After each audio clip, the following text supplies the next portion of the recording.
Otherwise, I'm good. Got it. Good morning or afternoon almost. I'm Sharon Conley. I just will be hosting this with a microphone for you. And then Don Smith will introduce our speaker, of course, whom you've heard, I assume, earlier this morning. For questions, if you have any questions to the speaker, if you could hold them to the end so we could do that. When you do have a question, raise your hand, let me know, and I'll bring the mic to you because since we're on Zoom, they won't be able to hear a question if you don't speak into the microphone. Okay. One other announcement, the cards that were given out to go to the Reverend in Washington are not the proper size for mailing. So if you want to mail it, just put it in an envelope and address it and mail it. Otherwise, they might come back to you. So this is not the standard regular postcards, 5 inches, and this is a little too short. It might bounce back to you. So if you just put your message. Is there an envelope? Yeah, I'm sure they will. We'll send it. All right. So we look forward to this. Don? Good morning, everyone. I'm Don Smith Lopez. I had the honor of chairing the group that looked at the different consulting opportunities that we are going to be voting on in the next couple of weeks. I had the honor of talking with Reverend Cameron Trimble a few times during that process. And really, as you all heard this morning, I mean, it was really a no-brainer when we made the decision of who we wanted to potentially work with. So I'm just going to read a quick introduction bio. Reverend Cameron Trimble is a serial entrepreneur committed to the triple bottom line, a concern for people, progress, and the planet. Driven by an adventurous spirit, she co-founded and serves as the CEO of Convergence, an international church consultancy. She serves as senior consultant, a frequent speaker on national speaking circuits, and as you learned today, is a pilot and an author. Cameron is particularly focused on human transformation and leadership. Her coaching clients are primarily executive leaders going through dynamic cultural transformations. Diversity, she believes, is the source of lasting innovation and the driver of a fair profit. And as a pilot, as you again heard this morning, Cameron learns many of her leadership lessons through the adventures of the cockpit of an airplane, and she is the author of 6 books, as well as being an ordained minister in the UCC, serving as a pastor in the past of 4 congregations in the Atlanta area. So please, a warm welcome for for Reverend Cameron Trimble.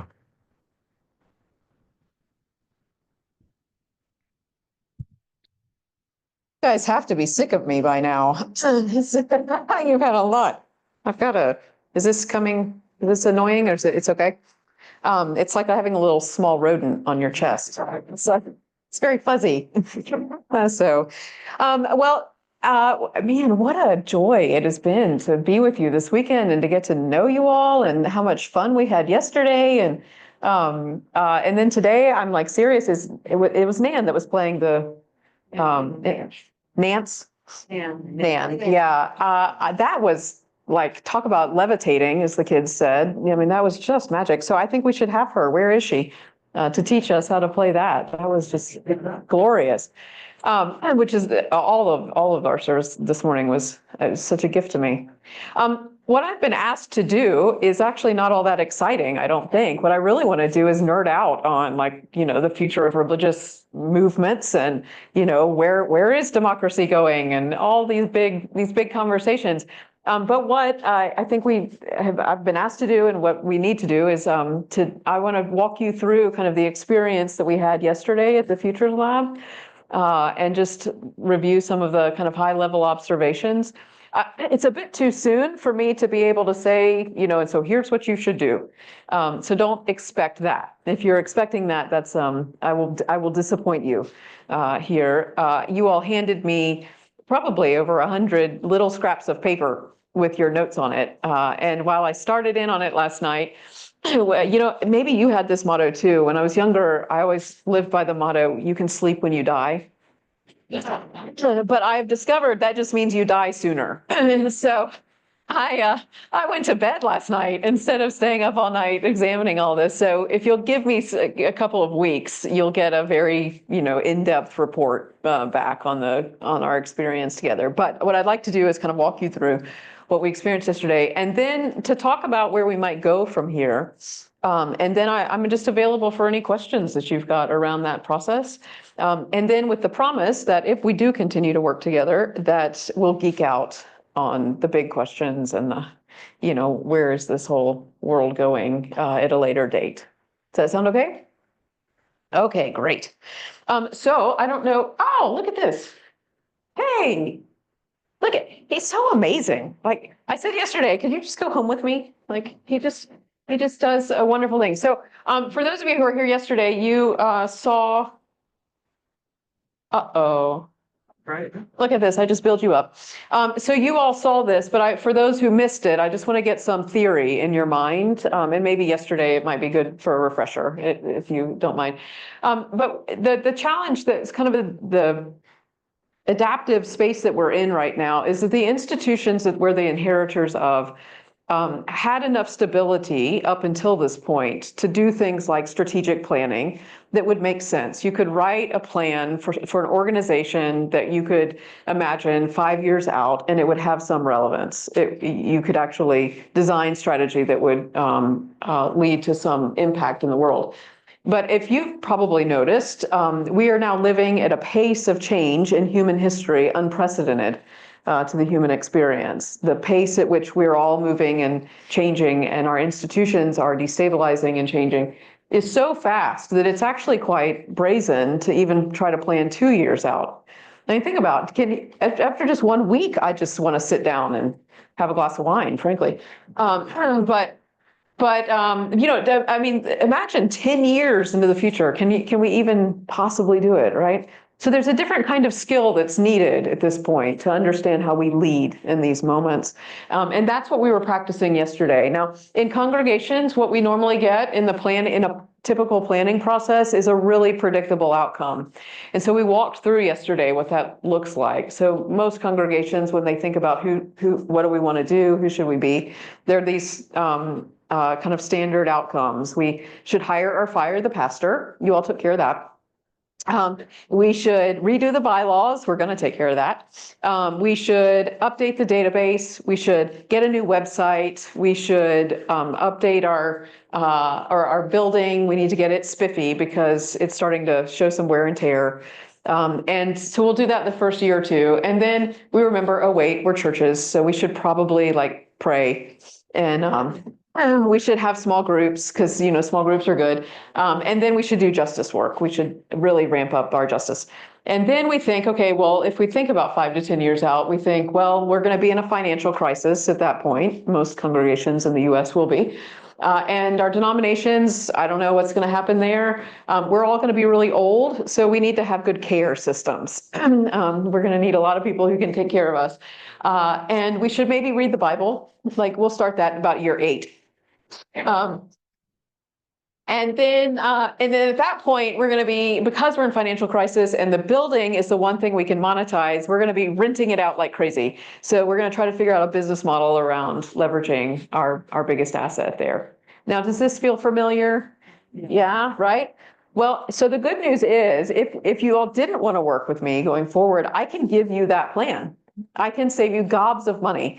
If that's the trajectory that you want to do, and there's nothing wrong with doing those things. It's just that for the most part, they're if they're disconnected from the extraordinary change in which we're living right now, the kind of historic moment that requires a different kind of religious imagination, spiritual imagination, a different kind of courage that's called forth from us. Then, you can have all the small groups that you want, but if you don't talk about what matters, and we can do all the social justice work that we can imagine in the world, but if we're not maturing in our spirit and deepening our own mystical wonderings, right, our own spiritual imagination, then it won't be fed with the kind of power that's going to be needed both now and into the future. So what we want to do together is to develop some kind of different capacities in ourselves. So by working together, while there will be an end product of a plan that comes out of it, what we're actually doing is learning how to be different in the world. right? So we're going to kind of develop some different kinds of muscles that rarely in congregations are we asked to exercise. But we're living in different kinds of days now. And I don't think we should be naive about some of the pain that we're going to feel and some of the injustices that we'll be asked to stand and to speak to. I think that's especially important, and it's why I am in this work at this moment, is because if the church, big C, doesn't have something to say to our culture at this time as wisdom bearers, as storytellers, then what are we doing? You know, what is the point? And at that point, we don't need so many congregations. Let them die, right? Because if you don't have something compelling to say that represents the justice and love of the gospel of Jesus at this point with what we're seeing, then, you know, it's not worthy of one's wild and precious life. Now, that's my bias. You're welcome to disagree with me. But I think that is important. So what we played with yesterday is part of, if you're into the futurist movements, there's a whole now, you know, academic realm of study. This is what I've done most of my recent work in, is in futuring. They're tools that have come along because society's been in this kind of disruptive phase for a long time.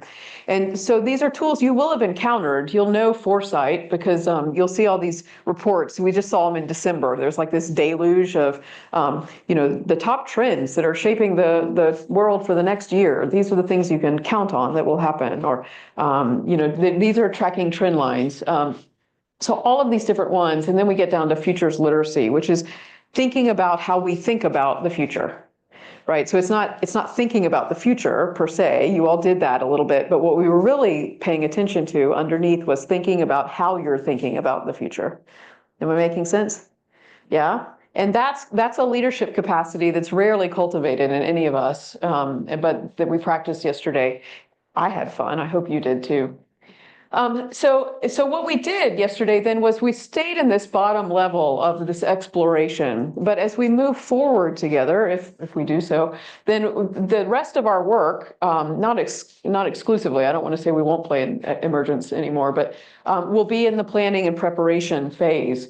Now, planning, as we talked about yesterday, is taking your existing congregation and optimizing what exists to function more efficiently and more congruently. So it's actually, well, you can look at it, you can think of it this way. It's actually most of our strategic planning work, if you've experienced that in corporate culture or in your organization, what you might have been frustrated by is that most strategic planning looks at who you have been, and then it says, so because this is who we have been, we're going to be these people for the next 2 to 5 years. Is this resonating at all? Have you had this experience? Yeah. And then you read these plans and you say, blah, right? And that's, again, it's because we're living with this sense that there's something being called forth from us that's bigger than that. But who we have been is important. We don't want to dismiss that. That's an incredible gift gifted to us by previous generations. The discernment we get to make now, and we need to make, is how do we take the best of what that was and carry it forward while also giving ourselves permission to let go of anything that might be in our way, any practices or in congregations, I often see it as a cultural nostalgia that prevents us from actually adapting and adopting change, an essential change that's core to the health of the congregation itself. Can I just say, in the absence of that adaptation, as churches shrink, and I want to say this in a bit of jest, it's not the healthy people who stay. Have you noticed? As systems shrink, that it's some of the stalwarts who are just committed one way or the other. But usually, as systems go or shrink down, there's more mischief in the system. You'll see higher levels of conflict. You'll see it begins to feel like Mean Girls, you know, the movie, right? And in a lot of our congregations today, what you end up with is a very small group of people who are really quite cruel to each other. And that's what we don't want, right? And that's the kind of stuff that we need to be very careful about in the culture building, the work that we're doing is in congregations. So in planning, what we're looking at is who have we been and how do we take the inspirational and aspirational parts of that, bringing it forward, but in a really permission-giving posture. So that we're saying yes to ministry, not management, which is when churches get to a certain point. Well, I'll tell you, the last congregation that I had in Atlanta, when I started, we had 28 pages of bylaws and 26 people. So, yeah. And so, that's what you get, right? When you get to that stage. So we'll learn, I will learn the stories. Our team will learn the stories of who you've been. We will do congregational assessments, all the things that you do. And really where I hope we land is more in that preparation stage to ready you all to be reactive and to be equipped to lead in this place at this time with the dynamics that we're working with in culture, but are true to the teachings of our faith and true to the values that we, I hope, all hold and have gathered us in this room, and that keeps us in community together, doing life together. And then it's going to the future that helps us actually decide how to prioritize what we do in the present. And that's what we were about yesterday. That's the point of a futures lab, is to go into that future and then come back to the present and say, okay, now that we've been on that imaginal journey, here's what's clearer to us having done it. So let me pause just right now. And for those of you who were here yesterday, did I get it right? Was that your experience? Yeah. Did anybody think it totally sucked? That little space travel? That's a risky question, isn't it? Yeah. And so we did that work together. We did it earlier than I would normally do in a process, but we wanted to play together and get to know each other a bit. So it was a real treat for me actually to come into a futures lab not knowing you very well. I had no idea where we were going to go. As it turns out, in your probable future, what we know that you're betting on is that you're going to have breweries and bad music. That was the highlight that stuck out to me. Maybe the breweries can help you cope with your bad music. So we'll see how this goes. So what we started with was we went to the probable future, and I took you to the year 2070. That year is a sweet spot. It's a place where our imagination, it seems, can really open up. If I take you too far into the future, you get quite befuddled. And if I bring you too close into the present moment, then you try to logic your way there, and it closes your imagination, or it closes all of our imagination. It closes mine as well. So there's this sweet spot of 50 years, which is interesting in the human psyche, that seems to be the place that we can play in. And you all played really well. I mean, you were creative. I loved the ideas that came out. You were funny, which was great. You were playful about the process. You are, I think, as we all are, living with a sense of kind of anticipatory dread about where the world is, what's going on in the world. So when I ask you about 2070, you were really having to imagine into that space. But what we learned together is that the stories we tell ourselves about the future impact how we act in the present. So when we thought about this story that you're telling yourselves about the probable future, you became conscious then of, does that story serve you? Does it empower you? Does it give you further agency to make a difference now?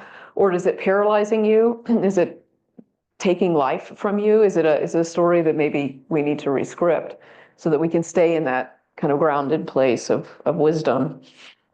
So we're really concerned about climate, and that's good. If you weren't, I would be really sad about that. You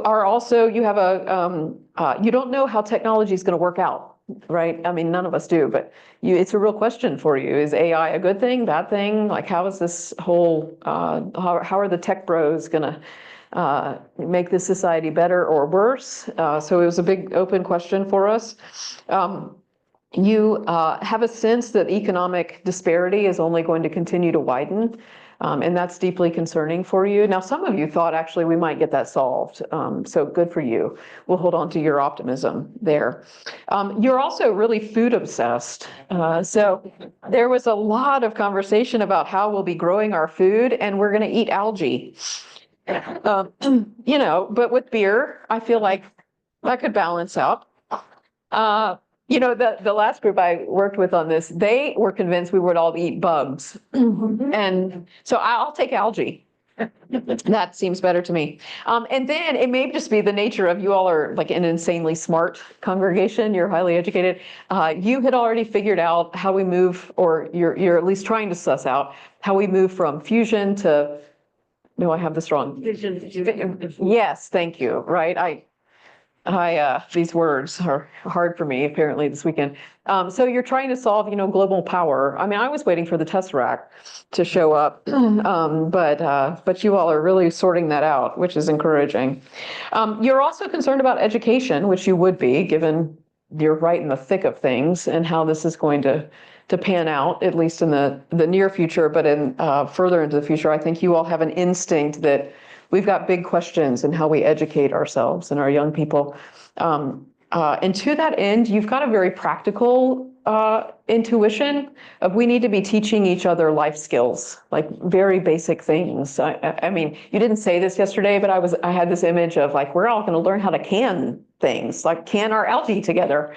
And let the knitters unite, we're going to be making lots of knitting. And we talked about yesterday repair cafes that are popping up all over the UK right now. And I think would be brilliant in the US to, when something, an appliance breaks, if you can carry it, you come to church and you sit at tables and you repair things together. You teach each other how to fix things. So we aren't just tossing out, so much, and we're learning and we're talking to each other and building community in that.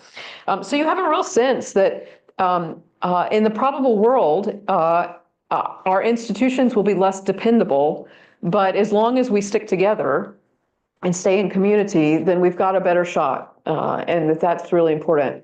And even more so when we went to the question of what does the church look like in the year 2070, in the probable future, what really came to surface was you're actually, on the whole, you're less married to how you gather. I mean, some of you were like, maybe we don't even call it church. Like maybe it's, something else entirely. But it's that you gather, right? That you're together, connected somehow. I mean, you could imagine in the year 2070, maybe this kind of gathering space isn't what's needed at the moment. Maybe it is. We're not saying let's throw out the church. But in that imaginal space, you were saying, okay, I get, like, maybe we'll be flexible about form, but we're really unflexible about our commitment to each other. That's a big deal, isn't it? I mentioned that sociologist Margaret Wheatley talks about that this culture at the moment, and I think there's nothing on the horizon to suggest this will change, is functioning like a centrifuge. And a centrifuge separates things intended to be together, but separates them by the force of speed. And right now what's happening is the relational fabric of our communities and our families and our own internal being is being torn apart by the speed at which we are moving and living and having our being. So I think at this point, and frankly for you all here in this context, the most subversive thing that you could probably do is to take responsibility for the reweaving of the relational fabric between neighbors, and between colleagues and between families, parents who can't talk to their kids and kids who can't talk to their parents, and the relational fabric in our own sense of stability, inner stability, and spiritual wisdom there. If you were to take responsibility for that kind of weaving, to get people connected, to join up, it's in alignment with who you say that you want to be as you traveled into the future and you come back to the present. And you can do that in all kinds of amazing creative ways. In many ways, you already are. In the future, the ideal church, you will not have sucky music. In that, you guys are going to be amazing. The rest of the world might have bad music, but you guys are going to have really good music. You have the sense that this place will remain fairly stable, even if the world around it is unstable. And that's an assumption that may get tested, frankly. So we'll push our imaginations in that space. But for while we've got it, let's use it, right? You do also have an instinct that in the midst of the kind of national nonsense and even in regional politics, that things will go local. And they already are. So to build strong local partnerships, local connections, these things are really, really important to shore up that relational fabric. if I can tell you a quick story. And when do you all expect to get out of here? Because I can go on for hours. Tell me what you want to do.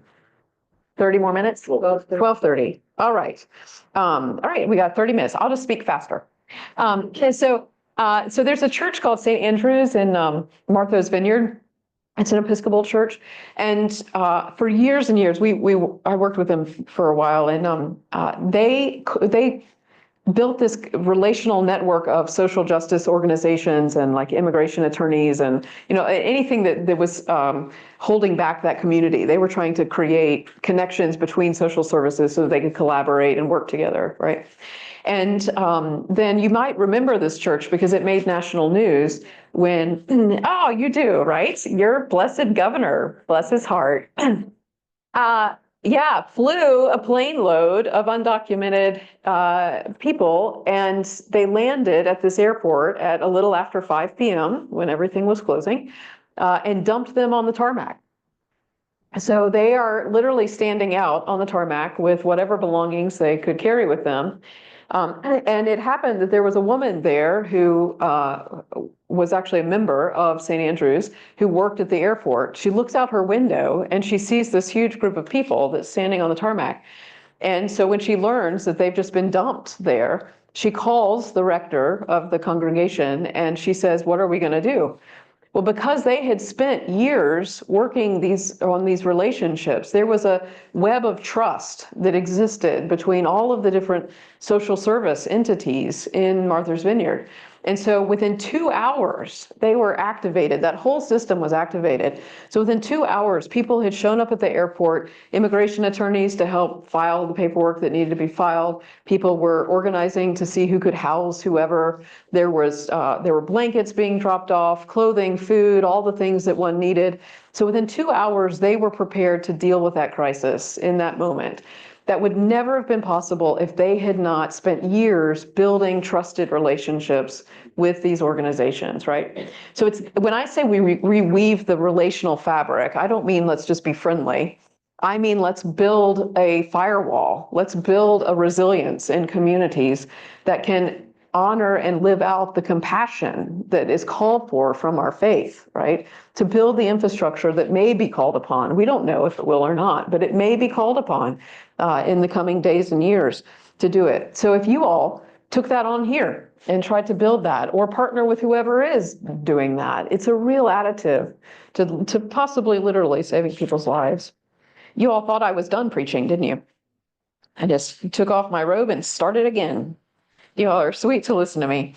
The other thing that you realized about the probable church is that, well, and actually maybe I'll blur it with the desirable church, that your sense of how one grows in faith and matures in faith is through experiential encounters. So you have a real incarnational sense, which was clear to me in your service, because the music was just stunning, and the poetry and the just the presencing, the time and the silence that we held, and you're really quite in tune to getting our bodies in the space as much as our minds.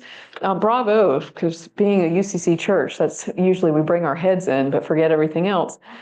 So I mean, again, I work with hundreds of congregations. I think this is a real superpower you've got. This sense of the way that our bodies are needed to be integrated into this work. So you imagined like lots of retreats to ways of connecting together. Many of you really want to do yoga and Tai Chi and moving your bodies in ways that help you deepen your spirituality. Communing with nature was a huge theme, getting back to indigenous wisdom. And reclaiming some of those teachings and practices. I was thinking of like, what if you all like became shaman, wisdom teachers, but to think of yourselves in that way, like, I mean, God, the world certainly needs it. I need it too. So if you would do it, it'd be really helpful if I could call on you. And so you just have this. I mean, you really have great instincts about who you are, how you could contribute.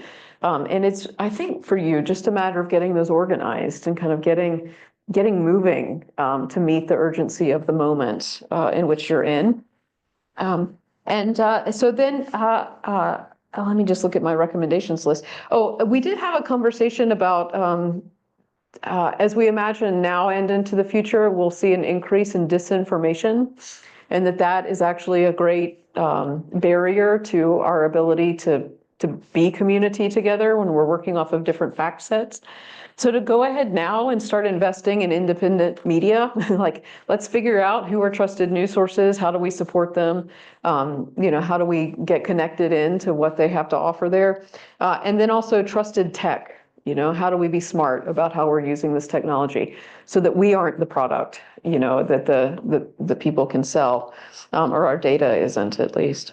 And then finally, there were a number of you who, maybe I'm projecting, you want to start a commune, not literally, but the way you talked about it, it was like, and as you talked about it, I'm like, I want to join. This sounds great. But a sense that, we're in community, we're in this together, and there's a way of life, a rhythm to the days that is important for us in this moment.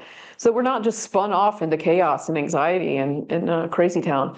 And so you described like your ideal day, you'd get up and pray or meditate, you'd have time for study, you'd have time for play, you'd have time for work. You'd have time for rest. The kind of the rhythms of monastic life is what you were talking about. And there's nothing stopping you from doing it. You're Protestants, but you don't have to be Catholics to do this. This is just what I'd call a healthy, balanced life. But more and more Protestant churches are actually starting orders, as in like in the Catholic practice, starting intentional, dedicated communities that want to live in a certain patterning, and they support each other in that. It's not like you do move into a commune, you live your life as you normally would, but you check in with each other, and there are ways of praying together and being together. Many of them do it virtually even now too. So it's a cool model. It was intuitive to you, so I encourage you to lean into that. Again, I think that's how we stay sane in the midst of chaos. You've got to shore up your personal practices, your grounding.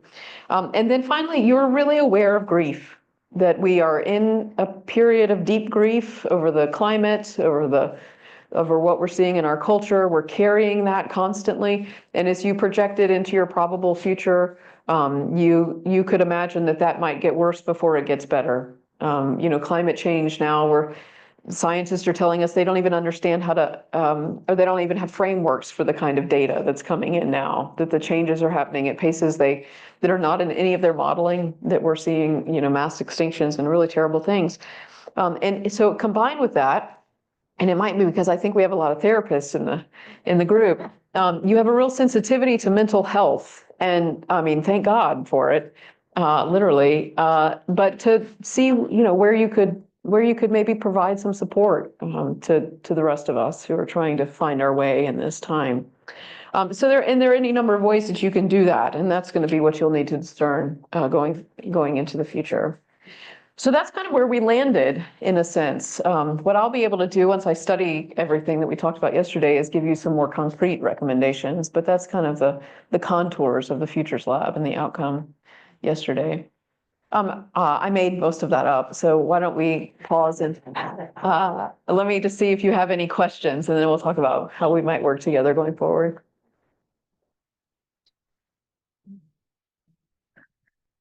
Anne, I don't remember who said it, but I spent half the night trying to remember this great phrase. Instead of "we say gay," it will say "we say mental health." Yeah. Yeah.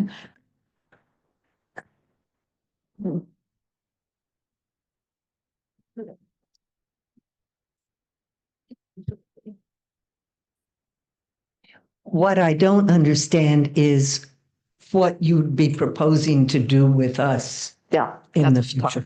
Yeah, we'll get to that. Okay. And I just want to make sure you all are comfortable with the Futures Lab conversation, and then we'll move on. Great. We'll just assume you are, just for the sake of time. Good. All right. So if you all discern that you'd like to move forward in our collaboration, are we truly good to move forward? I didn't mean to push you. Okay. Then again, what we've kind of done is a bit in reverse. Here's what I'd like to propose to you. And my motto in life is you can always have your way if you have enough ways.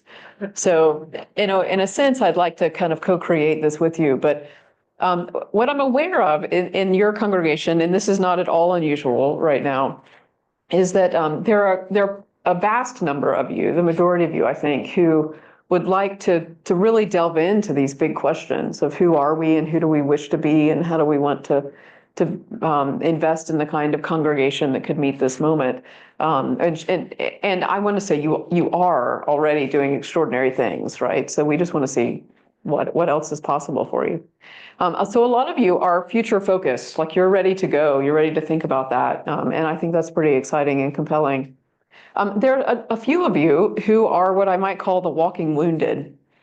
You all have just been through a lot of transition, and some of you are carrying some wounds from that experience that are in your way from saying yes to the futuring, to the moving forward.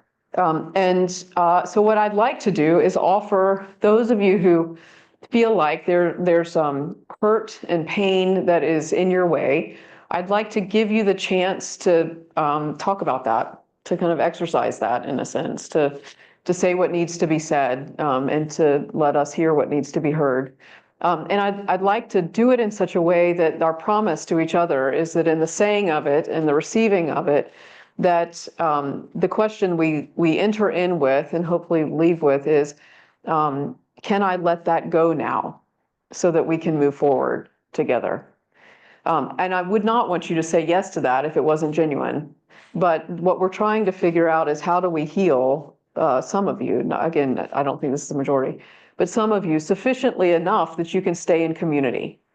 And then for some, that may not be possible. And that's where human systems are messy that way. So I'd like to have an opportunity to work with you in that space, in the kind of healing space.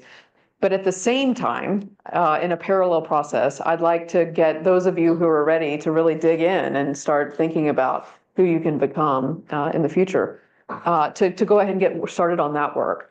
And that would involve, we would start with, you're going to be so excited about this because I feel like I get up in the morning and think, I wish I had a survey to fill out.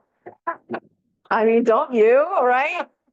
I just say, oh, it's a great day when I can fill out a survey.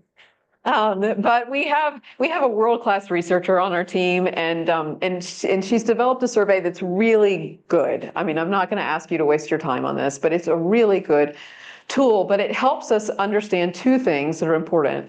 It will help us understand, though I have a good sense from yesterday too, basically your tolerance for change. So there is in every human community, we have a boundary of the amount of change we're willing to tolerate before we start getting crazy. And I've learned to respect that, having worked with congregations for as long as I have. So it's going to give me a sense of how far I can push you in a way, and what is kind in that process, right? Because I can get very exuberant, and want to push things that might be sacred cows. It also would prevent us from dreaming too small, which is, I think, the big crisis of religious institutions right now. Is we have as I talked about yesterday, a poverty of imagination. We're not thinking big enough about what's possible for us. So it gives us a really good sense of that, and you'll get all this data back too. And then it also tells us the level of trust you all have with each other. So it tells me whether you're willing to give permission to take some risks, right? So it tells me if you're, in every system we have granted and earned trust. So granted trust is like what you're doing to me right now. You don't know me from Adam, right? And you're assuming, you're granting me trust that I'm not a complete wackadoo. Bless your hearts. And not today. Not complete. Not completely, right, yeah. But the more you experience me, the more you will have to, I will be earning your trust or I will be violating your trust. Yeah. So the more we experience each other. So what we're really trying to do is figure out what is your capacity or tolerance for change and how much trust is in the system that would enable that change to hold. Does this make sense to you? Because without those two things, it doesn't matter what we do, going forward. So that would be our next step is this this assessment if you're up for it. And just smile when you click on the link and think, oh, there's Cameron sending me a survey to make my life better. But we'd want the whole congregation to take it, and then Anna will present it back to you and to us. And she's magic. She has these funny. She wears the best glasses. Like on our team, we have one woman with a mohawk. She's our marketing person, and she has the best hair. And then Anna has the best glasses. You'll see this when you meet her. So she'll present it back to you. And then I'd like to teach a couple of sessions if you're up for it. I'd like to do one that I just titled The Great Unveiling, which is like talking about big picture, what's going on in the world, what's going on in religious institutions, how do we understand this change that we're going through, and then what it means at the local level for a lot of congregations. So to just kind of get us at a baseline. And then the second one, if you're up for it, is I'd like to take you on a tour of creative churches around the country. And let's just go look at what they're doing. Yeah, so I'll pick like 6, and it's now that I know who you are, I'll try to pick ones that are inspirational to you. I'm not saying go copy them. I'm just saying like they'll help us think. And by the end of it, your head will be spinning, but that's just what it is.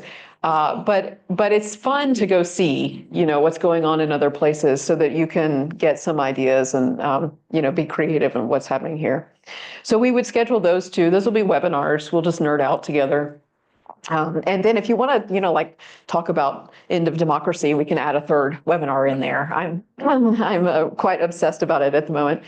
And then I would work with a team that your leadership would choose, and we'll actually draft a plan. But it will hold the data that we've gathered of the assessment and all the past data that I showed you up there. And then the webinars are really designed to kind of push us, our Imaginal's ambition, a bit more into the future. And then the Futures Lab data helps us really, understand what to prioritize in the present moment. So we'll combine all of that into a strategy document that then we'd present to all of you, and we'll say, what do you think? And so you get to rip it apart. And usually you'll just tell us it's terrible. And then you'll go home and think about it. And then you'll think, well, maybe this part's decent. And then we'll keep working at it and keep working at it. So it comes back to you a lot. So it's a co-creative process.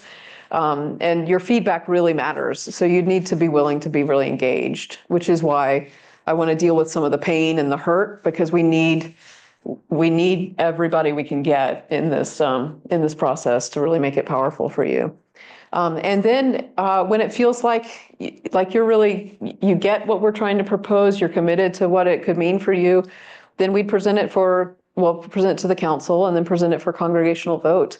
And then you all actually have to do it. And that's where the rubber meets the road. And then that's where I become a real nag. I'll do everything I can to kind of institutionalize it in your system to get it really, to build some integrity and accountability around it. But then I just keep calling, saying, how's this going? How's this going? What are y'all doing now? And just, try to nag you into doing what you say you want to do. And actually, you all are great. I don't know that I'll need to nag very much, but yes. Are there, Oops. wait for the microphone.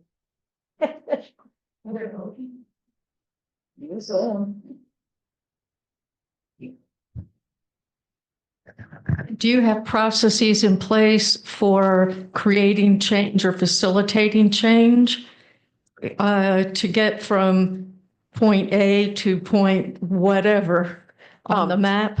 Yeah, I do. It's just called turning on the news right now. In terms of the groups, in terms of what the church decides it wants to do, and you're calling and nagging, what I'm wondering is if there are actual processes in place for helping people change and make that change.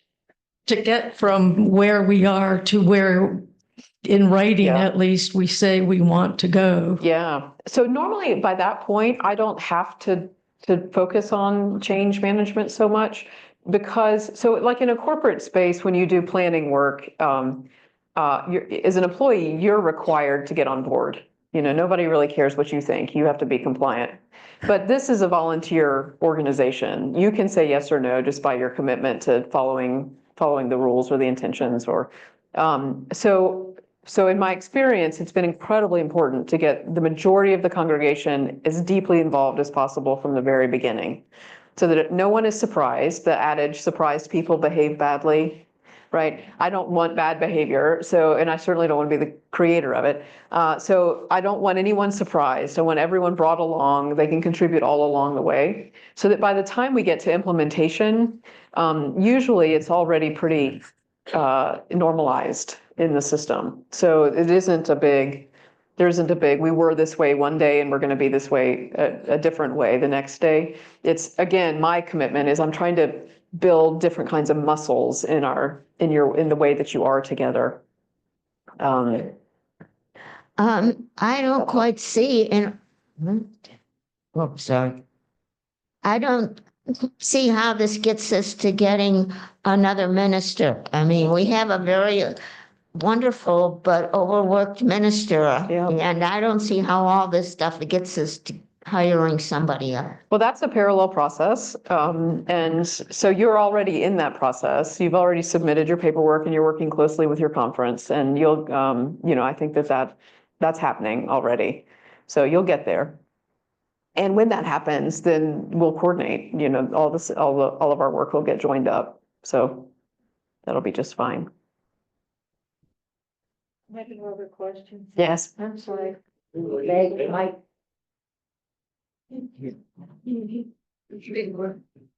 next? Are you saying that there's two tracks, that you understand that there are some people that are hurting and grieving, and that you also want to do some planning and preparing for the Right. future? You're going to separate those, or are you going to deal with those together? So two tracks in the sense they'll happen at the same time, so what I don't want to give the impression of is that the futuring work that you'd like to do would be put on pause until everyone feels fully healed and integrated. We'll work on it at the same time as we're moving forward. So does that make sense?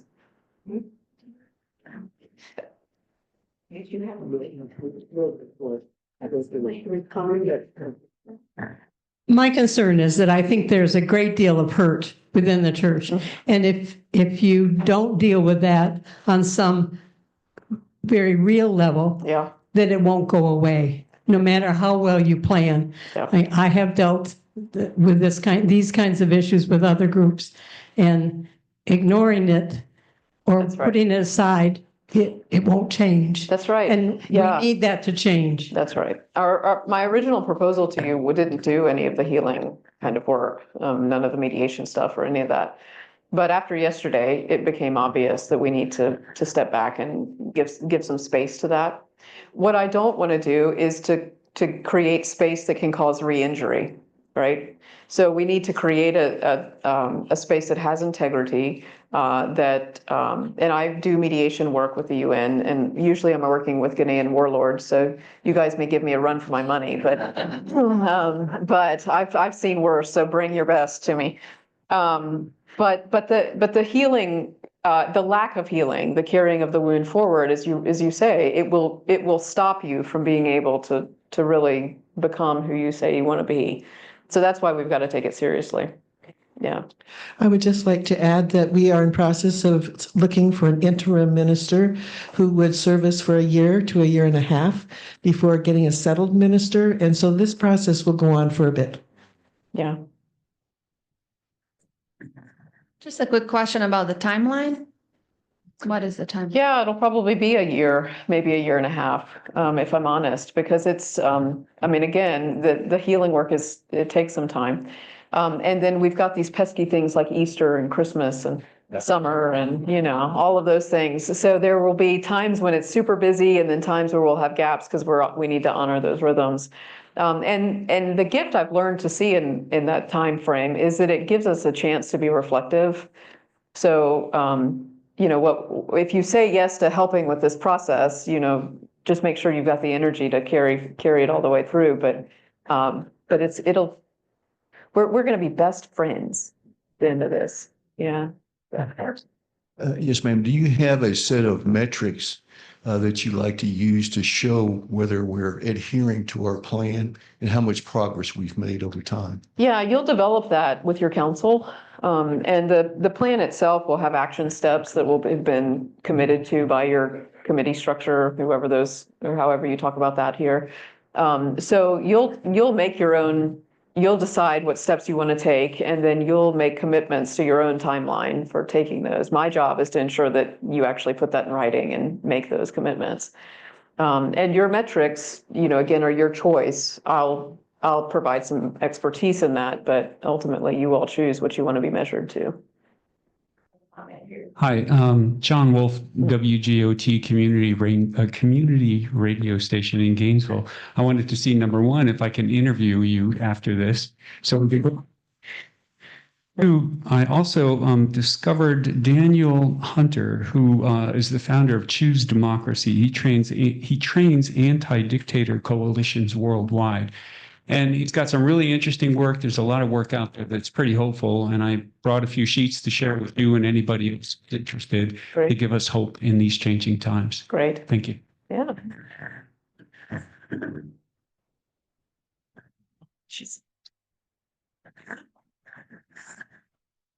I wonder if it might be helpful in terms of this healing process and getting over past hurt, to think in the medical model where a person goes into remission and then they carry the hurt with them, but they work That's right. internally as well as externally to resolve it. Can I add more to that? Because that's really a helpful observation.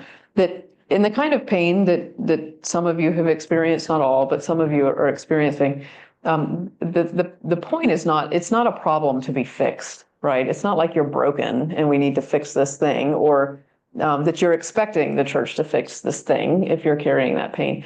It's conditional. We're all hurting right now. We've been hurt in particular ways. And what we're trying to seek is a treatment for the condition of that pain. And there's a responsibility that we all carry, both as people who care about each other and want to have those hard conversations and hopefully seek out apology and reconciliation on both sides, right? But there's also a responsibility for those of us holding the pain to be open to healing and to letting it go, right? So when we come into these systems, we have to be willing to say, it is possible at the end of this conversation or these conversations or a process, I will put this away. I will set this down for the sake of what I want to be a part of going forward in that.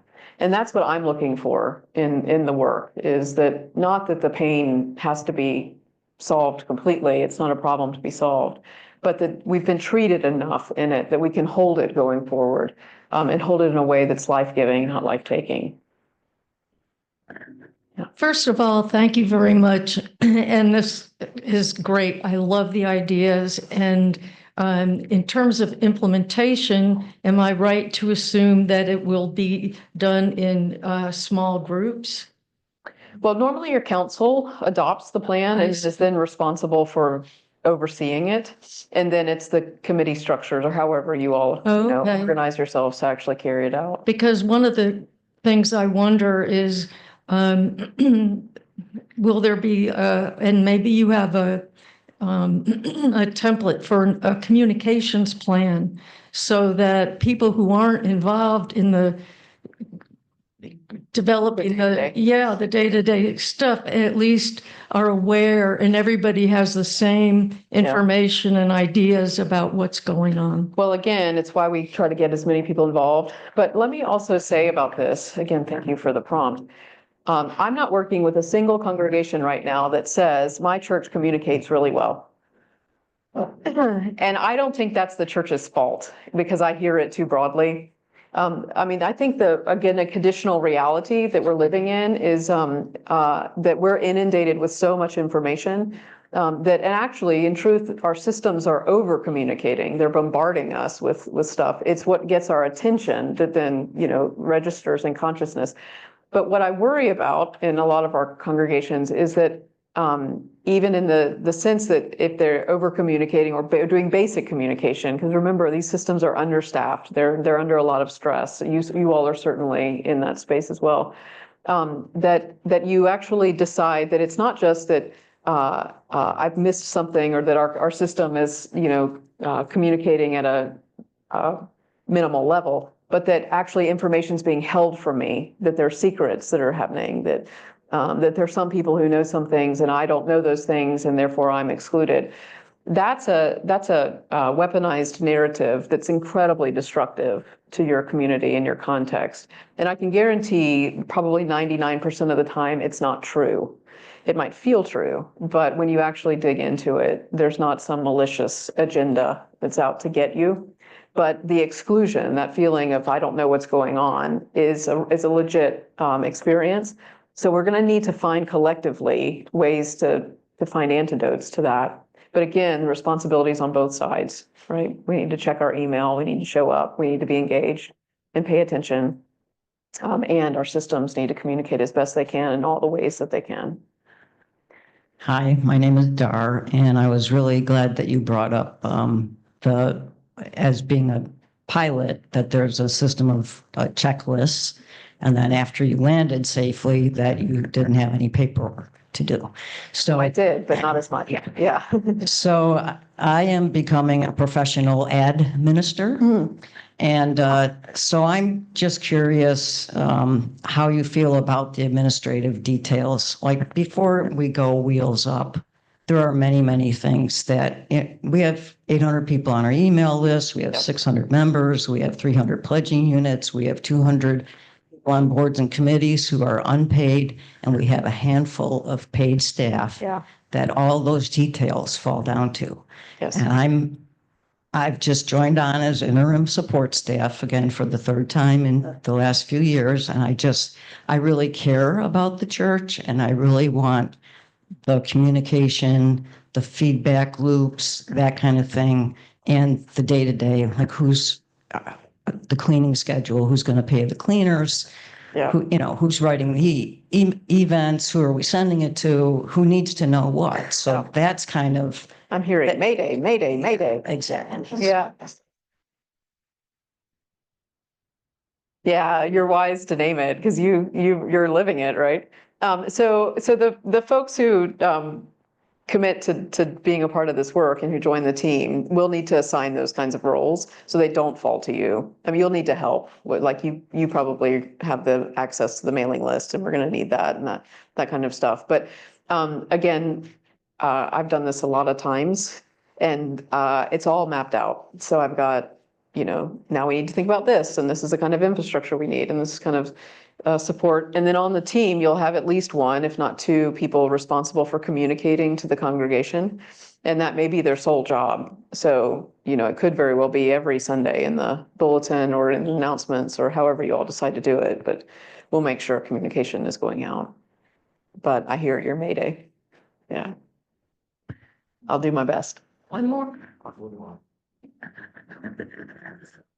Hi, thank you so much. I just want to say I spent over 40 some odd years in the world of employer relations, and what seemed to work really well with most populations was keep it simple, keep it brief, and make it really clear so that everybody can understand it.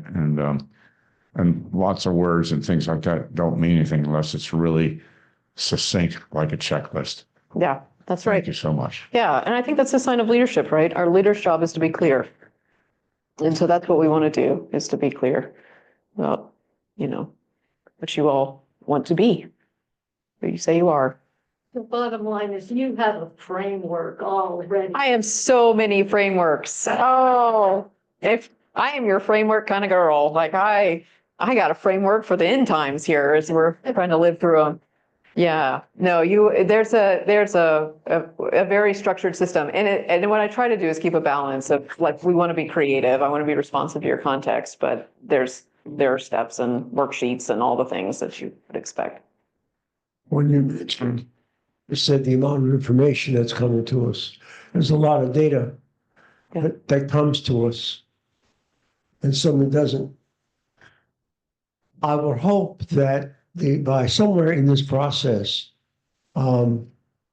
we would be willing to take, that one would be willing to take the notion or consider the notion to not attribute maliciousness to that which can be accounted for by incompetence. Yeah. Well, Time for me to shut up? Great. Okay.